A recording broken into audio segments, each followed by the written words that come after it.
I think the secret to success, it doesn't matter if you come from a little village or from a big town. There's one thing that you have to do, and that is you have to first of all work your ass off. And number two, you have to have a very clear vision of where you want to go. You have to be brave. You have to be tough. Have the discipline to follow through. And it is very important that you don't listen to the naysayers.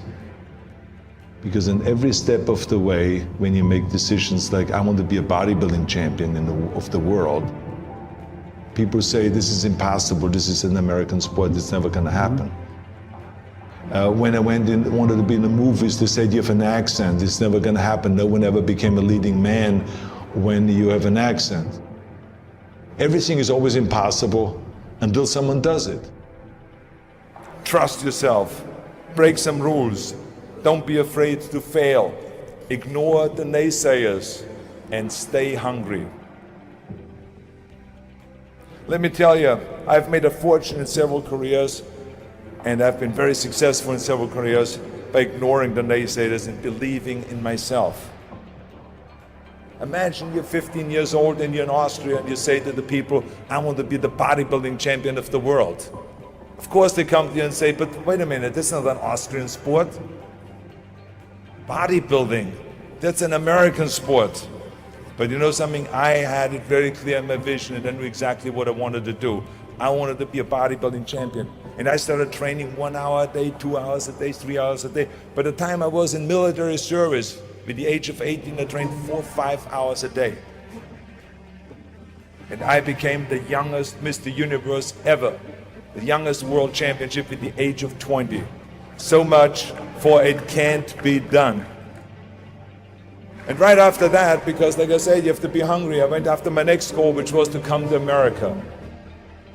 I came over here with empty pockets, but full of dreams, full of desire. I knew that this was where I could continue my bodybuilding career and start acting also, go into the acting profession. So I immigrated here and I kept training and training hours every day, 5 hours, 6 hours a day, and won 1 world championship after the other. By the time I was finished with bodybuilding, I won 13 world championship titles, more than anyone. And then again, I was hungry to move on, because you can't do bodybuilding for the rest of your life. I wanted to move on, and I knew it was acting that I wanted to get into. But again, I faced the same obstacles where people said it can't be done. When I talked to agents and they said to me, you cannot become just an actor and walk in the movies. I say, I just don't want to become an actor. I want to be a leading man.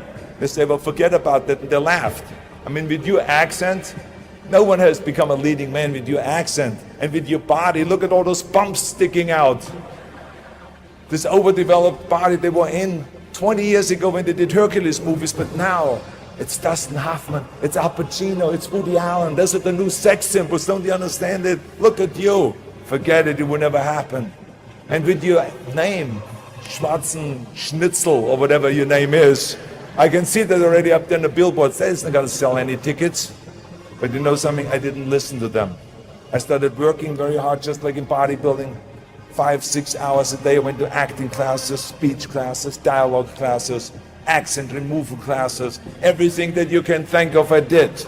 And slowly everything started happening. All of those liabilities that they talked about started turning into assets. When I did Conan the Barbarian, the director came to me and he said, if we wouldn't have you, we would have had to build one. And on Terminator, the director said, I couldn't imagine to have anyone play Terminator that wouldn't have an accent and that wouldn't have your body. I cannot imagine the line, I'll be back, with a normal American accent. It works so perfectly that you have this German accent. So all of those things that they say the liabilities became an asset. As moment went on, it grew and grew, and I went from one movie to the next, started making more and more money, and then I ended up being the highest paid actor with $30 million on Terminator 3.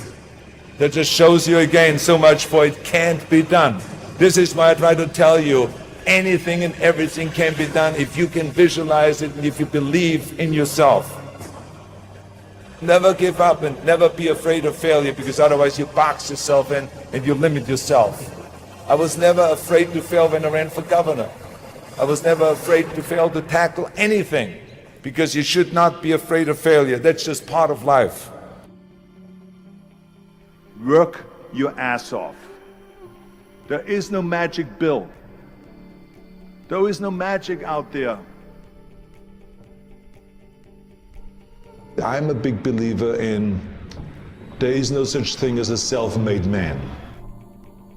Because so many times people say that you're a self-made man, you're the perfect example of the American dream and this and that. And these are all great compliments, but the reality is, as I always say, that you can call me anything you want. You can call me Arnie, Schwarzi, Governor, Schnitzel, whatever you want to call, but don't ever call me self-made man.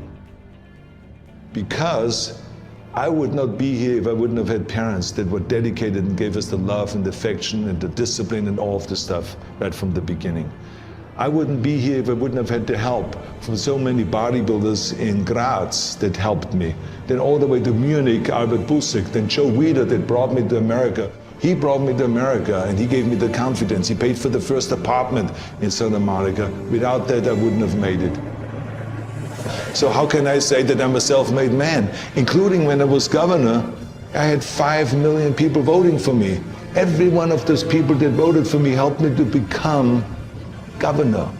How can I say that I made myself, right? So this would be nonsense, ludicrous.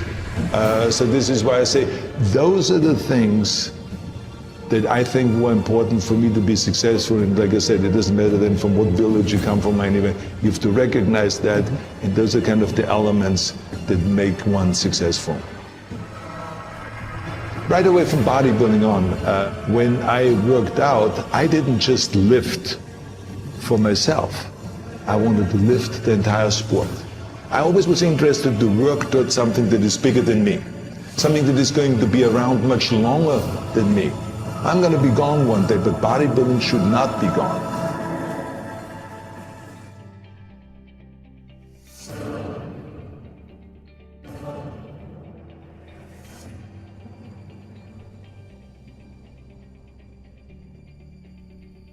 No matter how successful you get, no matter how old you get, you always have to be hungry for more.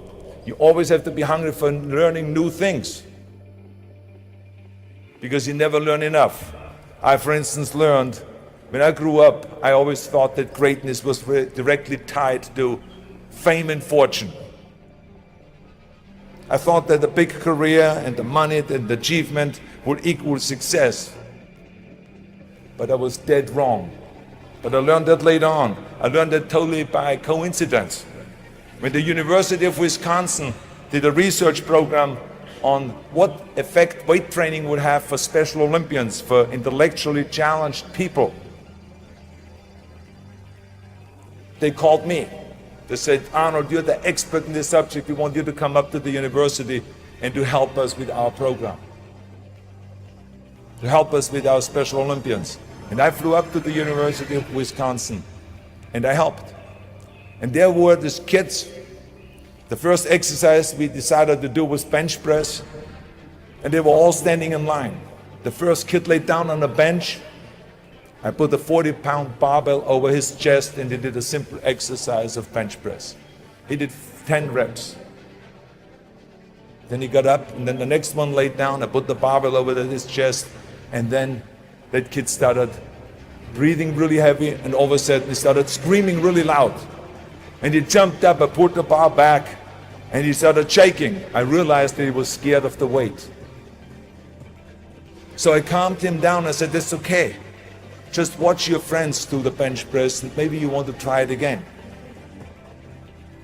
And the friends came through and they did all their bench press, and everyone did great performance. And then all of a sudden he stood in line on the end and tried again. He laid down. This time I gave him the empty bar, just the 20 pounds. And he did 10 reps.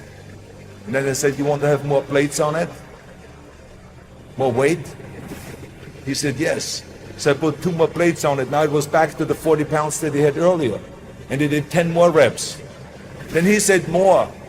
Then I put 2 more plates on it. Now it was 60 pounds. He did another 10 reps. And he said, more. He did then 80 pounds. Then I lifted the weight off and he jumped up, high-fived everyone, and he was so excited. And it was a real eye-opener for me, because when I saw that kid going from terror to self-confidence in that short period of time. So I want you to remember, have a vision, think big, ignore the naysayers, work your ass off, and give back and change the world. Because if not us, who? If not now, when?